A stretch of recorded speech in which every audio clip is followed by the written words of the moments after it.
Comment se présente la situation sécuritaire dans l'axe opérationnel de Kwango et quelles sont les réalités du terrain? Le vice-premier ministre, ministre de la Défense nationale et des anciens combattants, Guy Kabombo Modianvita, séjourne depuis ce matin dans la province de Kwango où il a présidé le Conseil provincial de sécurité élargi, question d'en avoir le cœur net.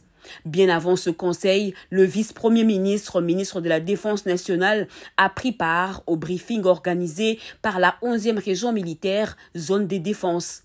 Le commandant région, le général Jonas Padiri, a fait un état des lieux de la situation sécuritaire dans cette zone et a présenté le résultat de l'opération Ngemba dans l'axe Kwango.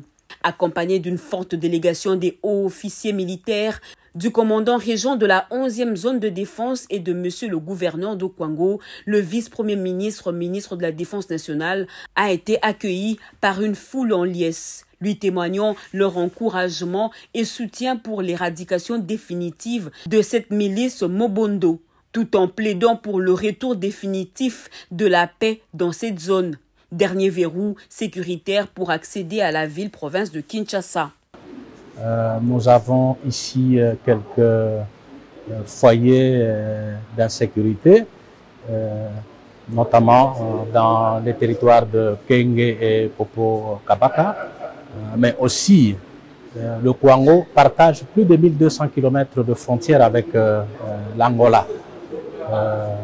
Et donc il a été question, vice-premier ministre, s'imprègne de la situation sécuritaire au Kwango.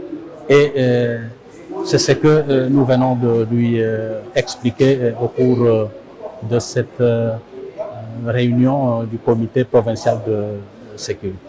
Guy Kabombo Modianvita a donné les orientations fermes et claires et a promis de ne ménager aucun effort pour que les FARDC mettent hors d'état de nuire cette milice Mobondo.